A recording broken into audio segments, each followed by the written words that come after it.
to seek number 8 komanso tsiti kumaliza pamene Malawi Commission akwena kuti abwere mkati mu zakupasika ndithu zotsatira zomanji makukumbutsana MEC apereka kale results from the 4 districts nasala 12 kulolendo unakamabwera akusango sindilindeka idilizanga Selina siku lopambana tauleza mbili za President we're still calling him the president for this hour until the other one is sworn.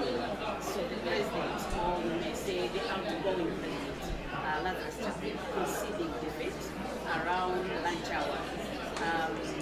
Avumeleza kuti amene apambana idapita mthatha komanso muthenga umene anapereka Chakwera atsindika kunena kuti ngakhale kuti avomereza pachadzulo anapereka chidandaulo kuti apoti awunikire zingapo zimene zonse ziziwunikiridwa komanso apempha Malawi ndikuwayamikira kuti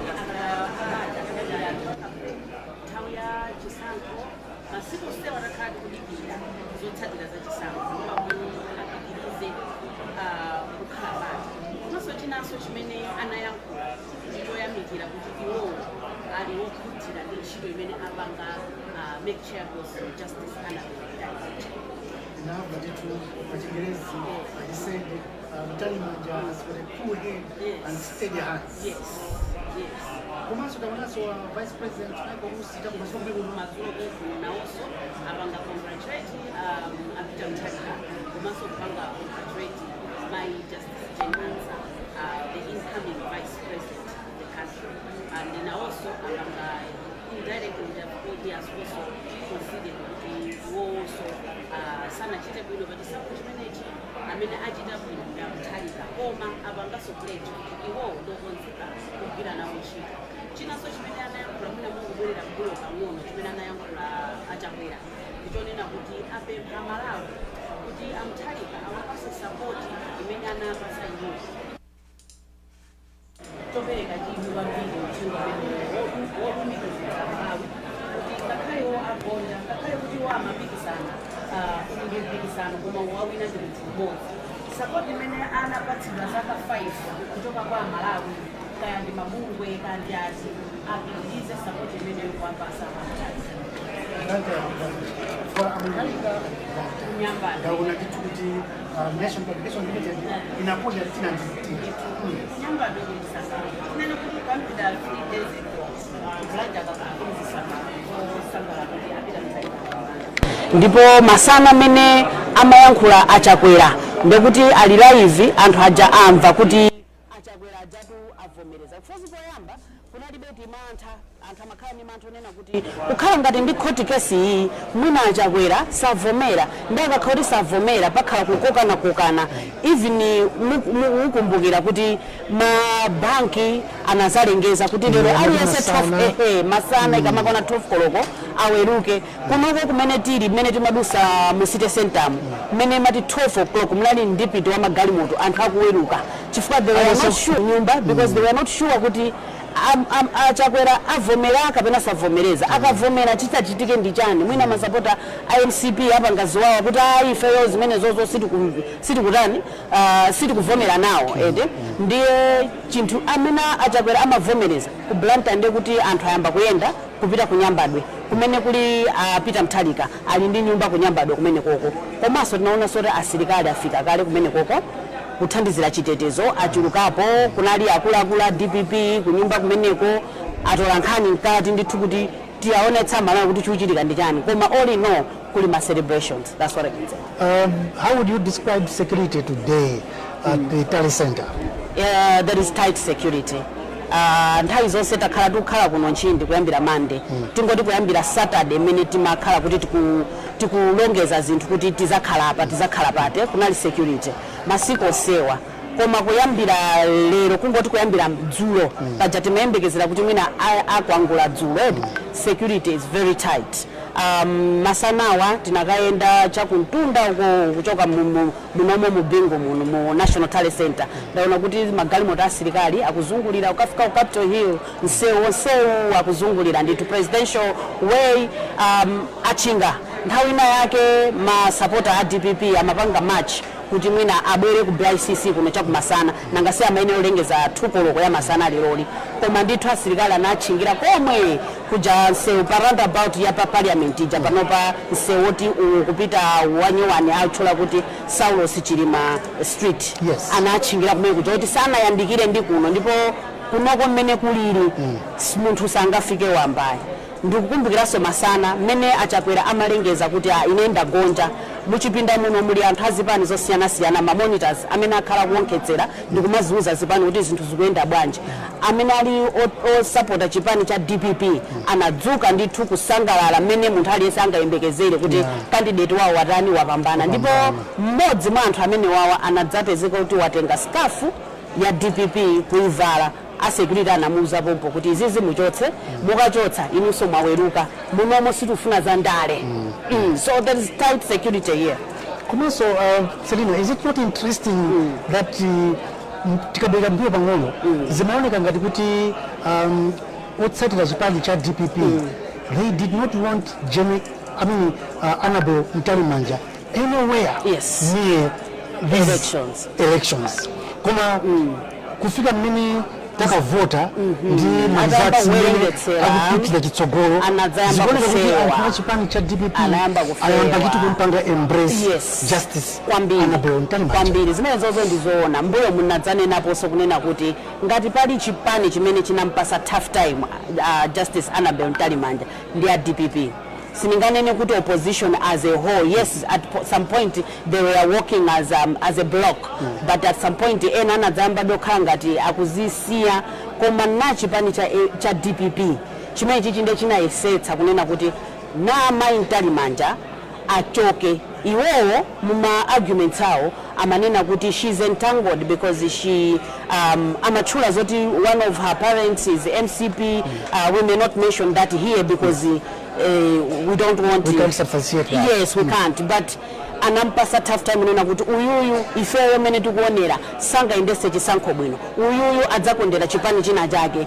ndipo ndesiti kumufuna kuti achoke panali sotu nkhani ya imene anthu amangoti mathematics nchinji imene so inavuta kwambiri kuti our opposition samaifuna anywhere near elections they wanted everything to be done manually koma taona kuti ayamba kufewa andi tikuziwa kufewa kumene kwafewako nchifukwa choti zawayendera mwina alazikana khoti zayenda mwina olomutakhala tumachilungamo chotani ndi ma sentiments awo mwina lero sibwezi tikunena kuti kuli kabata chonchi koma tikuthokoza kuti iwowo khaso aona kuti munthu uyuyu paja makhaliro nena Mai Mtalimanja kuti ineyo ndiyendetsa chinthuchi malingana ndi chani malamulo sinakhale pano chifukwa cha china chilichonse koma chifukwa cha malamulo MEC ili ndi malamulo amene amenero yendetsedwera chisankho ndipo ife malamulo amenewo tiyatsatira ndiponso malamulo omweyo ndi amene apangitsa Mai Mtalimanja kufika mpaka tsiku la chi 8 kuti pamene atiuzeno zotsatira za chisankho. But what lessons can be learned from the sentiments which were expressed by DPP and others makamaka pamene dziko likupanga za chisankho? I think chinthu chimodzinso chimene zipani zambiri zakhutitsidwa nacho panopa tinganene comfortably kuti all parties are satisfied with our work because even the sentiments from President Lazarus Chakwera awayamikira MEC makamaka Justice Annabel Mtalimanja ndionena kuti where there is transparency pamene popo because chikayiko chambiri chimabwera ngati mukubisa information koma unditsimikiza iwe mene takhalira mchipinda muno zotsatira zikamabwera ndiye kuti kuyambira komwe anthu anaponya voti ku constituency talent center ku district talent center kuzafika kunoko pamakhala ndondomeko yoti was open to all political parties including a media zina timajambula ndithu live kuti ola Malawi kwina kuli konsomena kuti onera amatha kuona kuti panopa akumasula zotsatira zochokera kumulanji ngati pali cholakwika aliyense amatha kuona pompo ndikukambirana ndikupanga move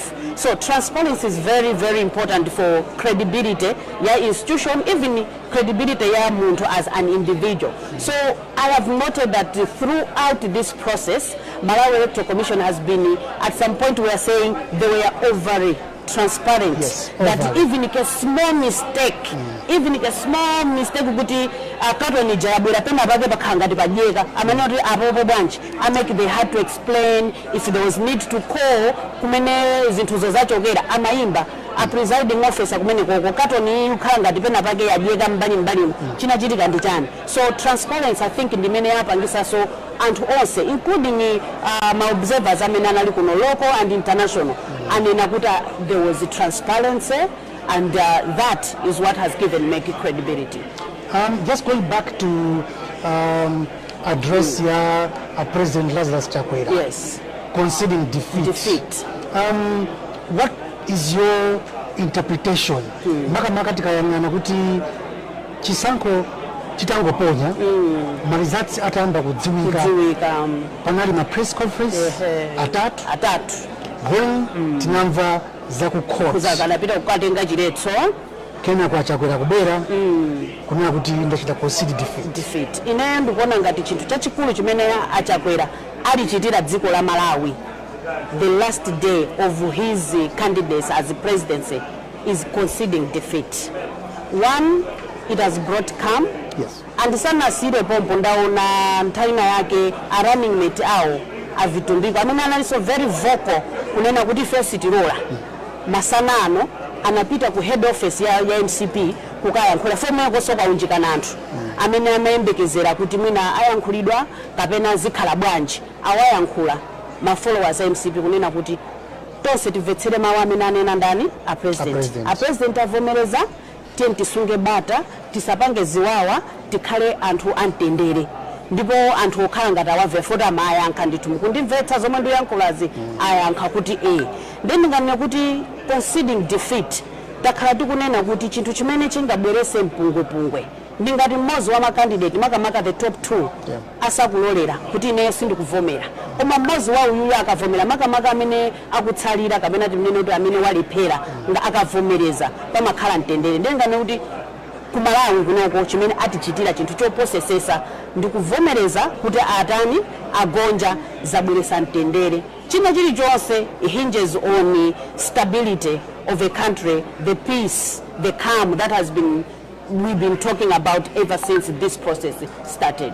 Don't you think Chakwera ought to have considered defeat much earlier? Much earlier. That's the sentiment. But I would say it really doesn't matter at what point. What really matters is him conceding. He would have even considered an hour, until 7 p.m. Even if he had considered 5 p.m. What really matters is him conceding. That's the key issue here. Has he conceded? He would have considered maybe on Wednesday, on Tuesday. Really, the key issue is kuvomereza. Kodi akuvomereza kuti apapa iwo alephera ndipo akumpasa zawo yumadalitso kuti panopa mpando ndikusira iweyo upitirize komanso kwayankhula Malawi kuti ineyo munandikonda chifukwa anavoteraso ambiri munandikonda koma kukhala ngati mzangayi ndamene wapambana mpikisano huu. Ndinaona so statement ya VP Michael Husi akunena kuti ndilirede ndinokozeka kuti mpando ndipereke kwa mai ndito avomereza komanso awafunira mafuna abwino ndikuonjeza sonena kuti ndigwira nanu ntchito. Nthawi zambiri anthu akamva munthu woti wachipani kapena amene alili opposition ya vice president kuti nawonso anali ndi chipani chawo akanena maonena kuti ndilirede kugwira nanu ntchito anthu ambiri amayembekezera kuti ndiye kuti munthu uyo afuna udindo afuna apatsidwe mwina uminister afuna apatsidwe position ina. No, iwe ndine olo even ngati atolankhani tigwiratu ntchito ndi boma ilili kugwira kwake ifeyo ngati atolankhani for instance we'll make sure we keep them on their toes. Yes. We'll keep tabs on the promises that they've made to Malawians and we'll be going there to account kuti munati to free education ku primary munati to ana school akamalemba manebo sazipereka exam fee panopa zikhala bwa nanga banja ana kukakamizidwa kuti alipire mumati development fee jaita mumati mubweresa kuti muthetsa corruption pano zili pati. We'll keep them on their toes. It's also part of us as the media working with the government for the good of Malawians. So I think it's very important for my candidates kunena kuti we are willing because they have expertise. But even if you look at my manifestos you can actually say kuti there are some manifesto anapanga present zipani zina kapena ma candidates ena that were way better probably than the manifesto ya DPP. Yes. So it will be pena kumafunika kuti chipani chikawina muja kukhala nda MCP kuti inutu mu manifesto yanu muja munali policy ina yake imene munayankhula tinaikonda kodi mungatithandize inoja zake munali ndi mfundo ina yake imene tikuona ngati ndiyo gwira kwa kuti tipange nda Malawi kutanthauza kwake ndikumene koko sizimatanthauza zoti apange totally discards ma policies ena amene amayankhula ma candidates fa zimene zozo zimakhala be zovuta foti tizivomereza kuti much as awanda amene apambana koma sikuti mfundo zawo ndi zinali zoposesa za azinzawo. Therefore at some point aliyesa akakhala sobered up they can go back and say kodi koja zake mfundo ijatu yugwirizanabe ndi zomwe ifeyo we stand for, how can we work together? Malawi Congress Party won these elections with their partners. Yes. Tonse Alliance. Yes. Where do you think things went wrong? Tonse Alliance zinali zipani zambiri abwera limodzi anthu anapangana ndithu mapangano onena kuti atikawina ngati Tonse Alliance inu mudzachita izi, inu tidzakupasani zakuti, inu mudzayang'anira uku. Koma tinamva olo malemu former Vice President Saulos Chilima kuti zambiri zimene wamaona ngati atha kuchita zimene anagwirizana sizinachitike, mapangano anaswedwa. Chachiwiri ndichonena kuti Tonse Alliance ija yagawanikana, tiyerekeze afford yakalumikizana pano ndi chani ndi DPP. Mai Joyce Banda nawo anayima paokha amene anali mu alliance, kunali Kamuzu Chiwambo nawonso anachoka, Akhumbo Kachali ndi Freedom Party nawonso anachoka, ndekuti anachokera anthu ambiri ndekuti mphamvu zinachepa chifukwa Mai Joyce Banda apeza mavoti, Kamuzu Chiwambo apezapo ti mavoti ndithu, ndani afford nawonso yapezapo mavoti, UTM Sopompo yapezaso mavoti, ndekuti akanakhala kuti Tonse ija anayigwira bwino kumvana zimene agwirizana ndi kuchita zimene agwirizana, mwina leroli bwezi tikukamba kuti mwina achakwera adutsa chifukwa anthu awawa akanapasa mphamvu mavoti chifukwa paja every vote counts. Yes, ndekuti tikanakamba zina. DPP will be ushered in. DPP sikuti kulamula nkoyamba. Malemu Bingu alamulapo, apita litu analapulapo, Joyce Banda kubera kutenga alandaso.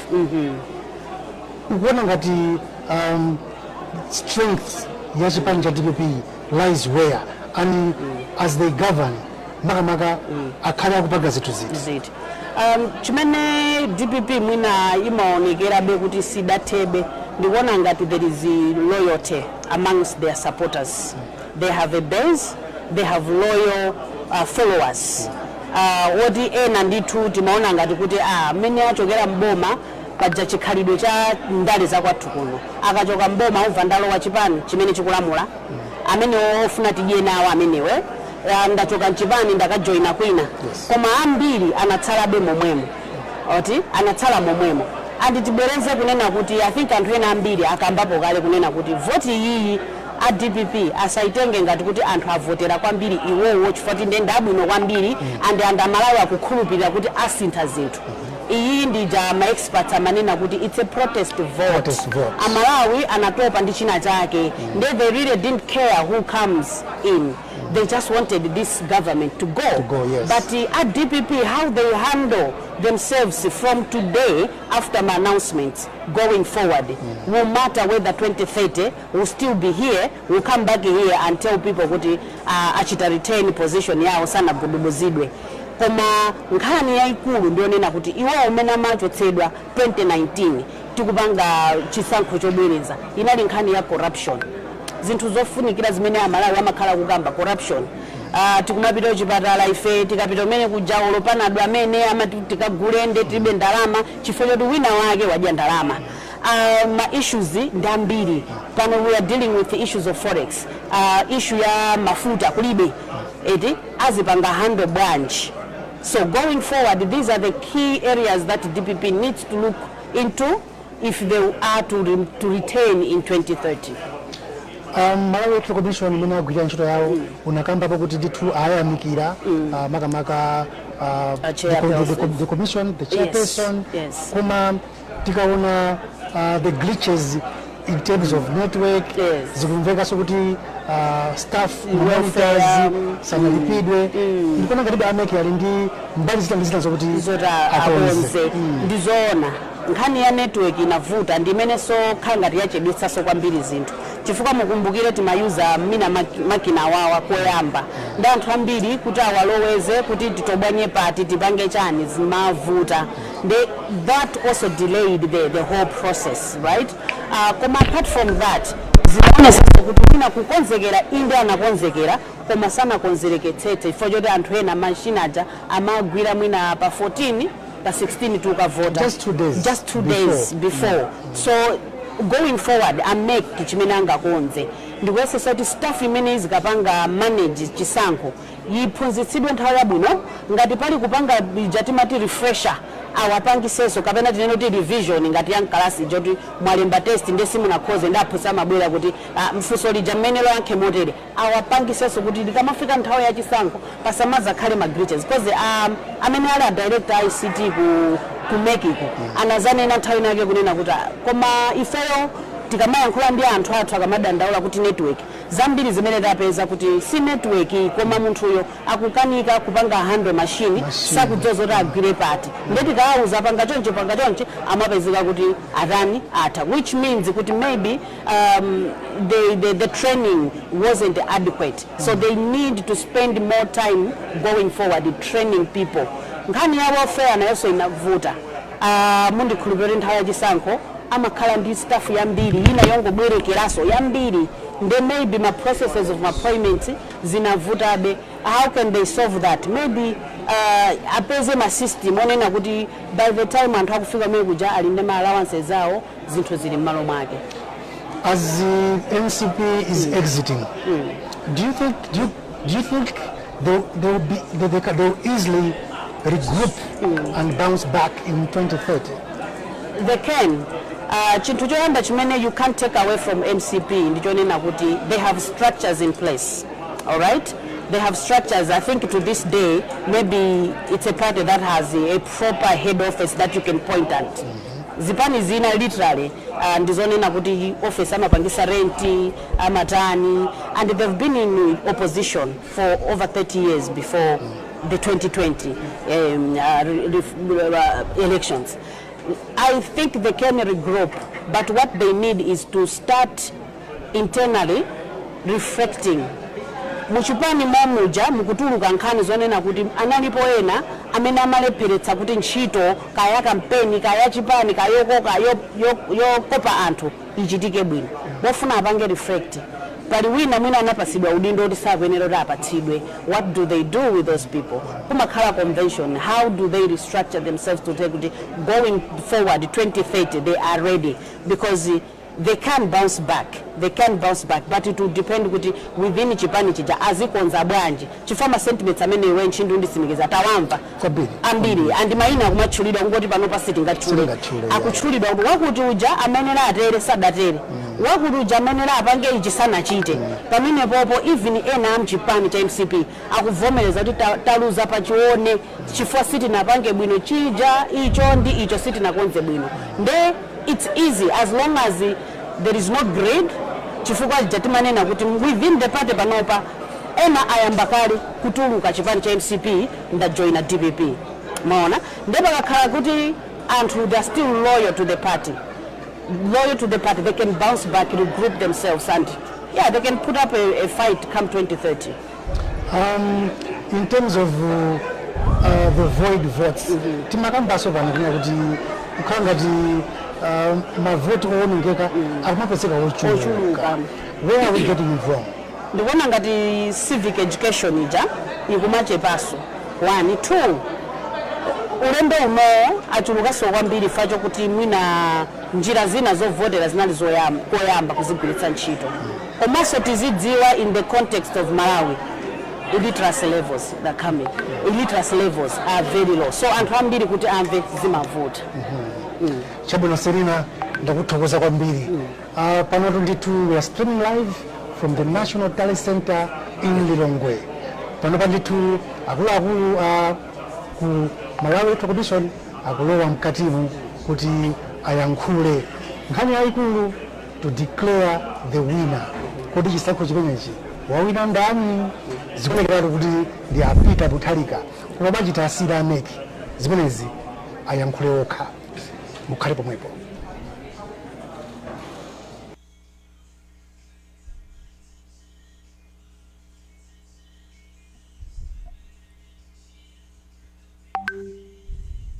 Chipinda chino kumene kuti afuna alengeze zotsatira za chisankho chimene chinachitika kuchokera kwa ine Hanke Chimtengo komanso Luse Kadzongwe kali limodzi mwana imene yakonzanso Malawi Electoral Commission pamene tidakapitira kuwunikira ndi kutsindikizira zotsatira za chisankho chimene tinali nacho pa 16 September. Lero monga kunalengezedwa komishoni ifuna ilengeze zotsatira za chisankho cha president. Ndisanapitire ndi mwambo wonse mundilole ndiyitane bambo Gift Mpopo azatsegule ndi pemphero. Zikomo.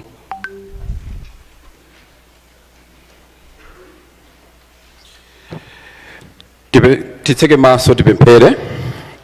Mulemekezeke Atate akumwamba pa nthawi ino ya madzulo pamene mwatisunga kuchokera tsiku limene Amalawi adaponya voti.